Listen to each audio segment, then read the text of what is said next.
मुंबादेवीमध्ये शिवसेना विरुद्ध काँग्रेस असा सामना रंगतोय।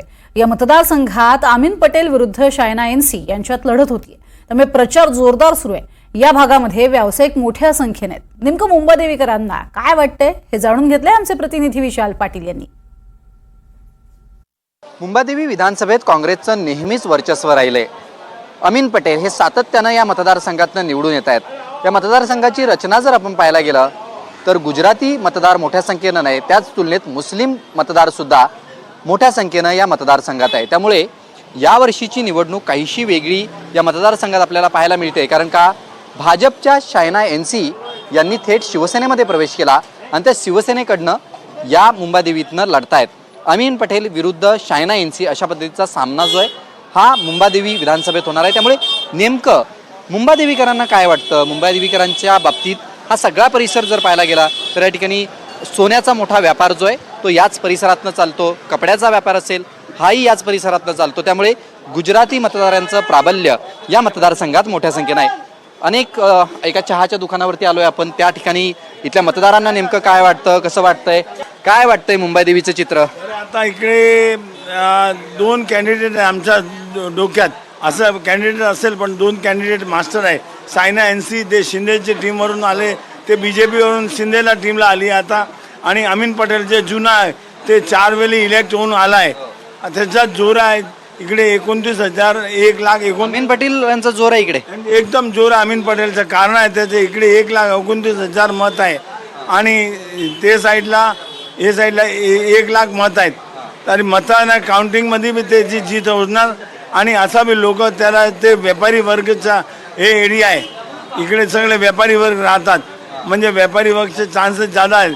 अमीन पटेलचे मोस्ट पॉवरफुल बहीण आहेत। इतरही काही मतदार आहेत, तुम्हाला काय वाटतं कोण या मतदारसंघात ताकदीचं आहे? दोन पक्ष आहेत इकडे, शिंदे आणि भाजप, शिंदे आणि काँग्रेस। आम्हाला असं वाटते कि कांग्रेस इकडे तीन बार कांग्रेस यहाँ पर आई है, अमीन पटेल जी 3 बार आए, और हम काम देख रहे हैं। हमने 3 साल जो 3 बार जीता है, उन्होंने क्या क्या किया हम सर्वेक्षण कर रहे हैं। अभी हम ये सोच रहे हैं कि आगे हमारे लिए अच्छा कौन कर सकता है, क्योंकि बैग में जो काम हुआ है वो सही हुआ है या नहीं हुआ है, उन सबको सर्वेक्षण करके हम वोट देंगे इस बार।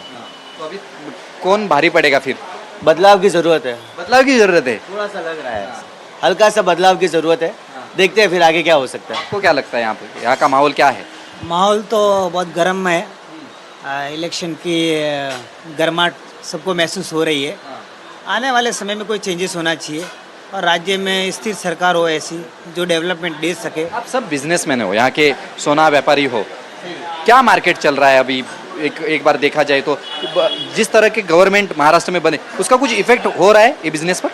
बिजनेस तो ऑल ओवर स्लो है, ऑल ओवर, लेकिन जिस तरह से देखें तो बिजनेस डेवलपमेंट जो है वो बहुत स्लो है। उसमें सरकार को कोई दोषी नहीं सकते क्योंकि माहौल ही ऐसा है। दूसरा, स्टेट को कौन सा डेवलपमेंट अच्छा मिलना चाहिए, एक स्थिर सरकार होनी चाहिए जो डेवलपमेंट दे सके, जो लोगों की सहूलियत को समझ सके। जैसे यहाँ पे हम लोग सालों से देख रहे हैं कि हमारी पार्किंग की समस्या आज तक सॉल्व नहीं हुई। जो आपके यहाँ तो पार्किंग छोड़ो, ट्रैफिक की भी समस्या बहुत है। तो आप ट्रैफिक बोलो, आप पार्किंग की बोलो, या आने जाने वाला की कोई इतना हब एरिया और इतनी प्रोटेक्शन कुछ नहीं है। आए दिन चोरियाँ होना, धोखाधड़ी, बैग खींचना, स्नैचिंग होना, ये सब है, लेकिन उसके ऊपर कोई लगाम दिखती नहीं हो रही इतने सालों से। मतलब कोई भी पार्टी या कोई भी नेता आया हो, लेकिन हमारे इधर जो है जस का तस ही है। ठीक है, आते हैं कुछ समय के लिए, जो चुनावी मौसम में आते हैं और चले जाते हैं, लेकिन उसके बाद में 5 साल तक हमने तो यहाँ पे किसी का मुंह नहीं देखा। आते हैं जरूर, जो 1 बार 2 बार आ जाते हैं इलेक्शन के टाइम पे, फिर कोई आना नहीं चाहता। समस्या मांडले फार करते सोने व्यापारी आहेत, त्यांचं असं म्हणणं आहे की या ठिकाणी मोठ्या प्रमाणात चोरी होतात, त्याकडे लक्ष कोणाचं नाही। तुम्हाला काय वाटतं इकडे काय होईल मुंबादेवीत? मुंबादेवी मतलब शायना एनसी या अमीन पटेल? अमीन पटेल। हाँ, यहाँ का जरा क्या माहौल ख़राब है। माहौल खराब है, हाँ, यहाँ किसकी वजह से? ये मतलब ये सब आड़े टेढ़े लोग आते हैं, इधर फालतूगिरी करते हैं, मतलब भाई पटेलगिरी करते हैं। यहाँ व्यापारी लोग ये सब बाहर से लोग आके दादागिरी के कुछ भी करके चले जाते हैं।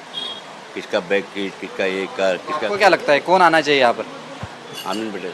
अमीन पटेल त्यांनी असं सांगितलं की ह्या इकडे सगळा हा सोने व्यापाऱ्यांचा भाग आहे, चोऱ्या मोठ्या संख्येनं होतात असं म्हटलं, लक्ष नाही कोणाचं। अमीन पटेलांच्या त्यांनी कार्यक्रम नाही असं काही प्रॉब्लेम नाही, थोडं प्रॉब्लेम आहेत ते बरी जगह सगळी जगह होते, पण असं अमीन पटेलच्या धाक आहे इकडे. म्हणजे या क्षेत्रावर अमीन पटेल आला तरी त्याची परत धाक राहणार आणि थोडा भय लोकांना वाटणार की नाही आम्ही आता क्राईम नाही करणार. असं या क्राईमचे एरिया आहे. 3 बॉम्ब ब्लास्ट झालेला आहे इकडे, या एरियामध्ये 3 बॉम्ब ब्लास्ट झालेला आहे, तरी कोणी कादर घेतली नाही. पण आता आम्हाला वाटतं की अमीन पटेल आला तर ते ध्यान देणार. ते व्यापारीचा माणूस आहे आणि ते व्यापारीसाठी काम करतो.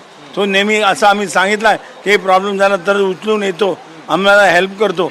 पोलीस सगळे आमच्या बरोबर येतो, पोलीसवरती जातो.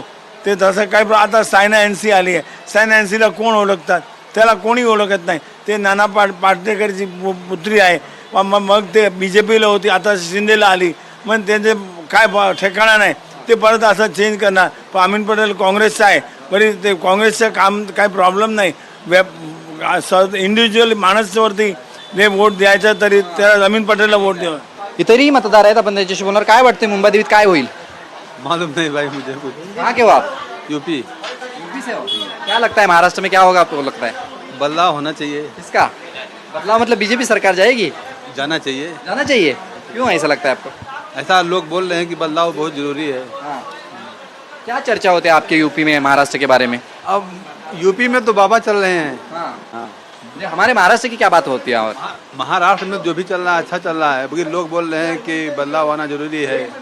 जैसे उद्धव साहब हैं, उन्हीं के साथ में हैं. उद्धव साहब की चर्चा होती है यूपी में? क्या होती है चर्चा? ये है मतलब जैसे लोगों का. अब उतना बहुत ज़्यादा हमको जानकारी नहीं है, लेकिन जैसे आपस में लोग जैसे लोग बैठते हैं. आप कहाँ से हो? यूपी से. यूपी है, सब यूपी से हो आप? हाँ, तो आपको लगता है महाराष्ट्र में बदलाव होना चाहिए? होना तो चाहिए. उद्धव साहब अपना फेवरेट है, वो वही आना चाहिए. उद्धव साहब. उद्धव ठाकरे यूपीतले आहेत ते सगळे. यांचं म्हणणं आहे. काय वाटतंय मुंबई देवीत काय होईल?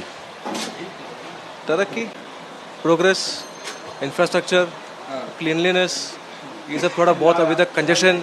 जब तक ये सब नहीं होगा, it's very difficult to live in this world. So we have to look forward for the main congestion, corruption and Amin Patel आणि शायना एनसी मध्ये काय होईल? शाइना एनसी के चांसेस ब्राइट है. शायना एनसी के चांसेस ब्राइट है. अमीन पटेल को लोग Amin Patel is a very old player. 4 साल से 4 कंसेक्यूटिव टर्म हो गया उसका. But the party has to support करना चाहिए. पार्टी सपोर्ट कहाँ से आएगा उसको? He is trying to work hard, but party का कोई है ही नहीं, बेस ही नहीं बन रहा उनका. So it's difficult for him, I think so. यांच्या मते शायना एनसींना चान्सेस जास्त आहेत असं त्यांनी म्हटलेलं आहे. त्यामुळे मुंबई देवीमधला आपण यूपीतले काही लोक होते त्यांच्याशी बोललो. क्या लगता है क्या होगा मुंबई देवी? अरे बोलो सर, क्या होगा? अरे नहीं भाई, अपन पढ़े नहीं. अरे वोट करने वाले हो कि नहीं? आप वोट तो करता है, कांग्रेस को वोट करता हूँ. कांग्रेस को मतलब अमीन पटेल? अमीन पटेल को. क्यों अमीन पटेल क्यों? अमीन पटेल काम करता है ना बे, अच्छा. शायना एनसी हाँ? नहीं, अमीन पटेल करता. लोग बोल रहे हैं कि बदलाव चाहिए यहाँ पर. बदलाव तो चाहिए बहुत. कैसे अमीन पटेल को लाए होगे तो कैसे बदलाव होगा? काम करा, गलियों में काम करा, गलियाँ बनवाइए, रहने दरवाई हैं. अमीन पटेल ने काम अच्छा करता हो बहुत, तो आना चाहिए इसी. अवेलेबल होते हैं? बहुत अच्छा काम मिलते हैं आपको? मिलते हैं रोज.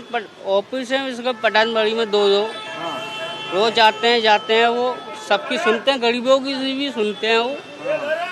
आना चाहिए भी ना वो. आना चाहिए. वो आएंगे इंशाल्लाह जरूरी.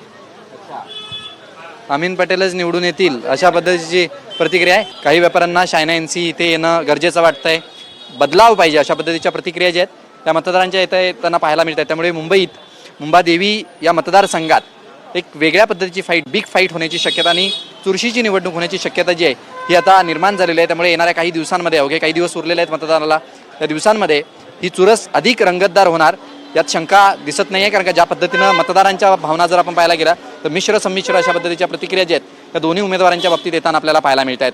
Journalist Santosh पालवणकरसह Vishal Patil, NDTV Marathi, Mumbai.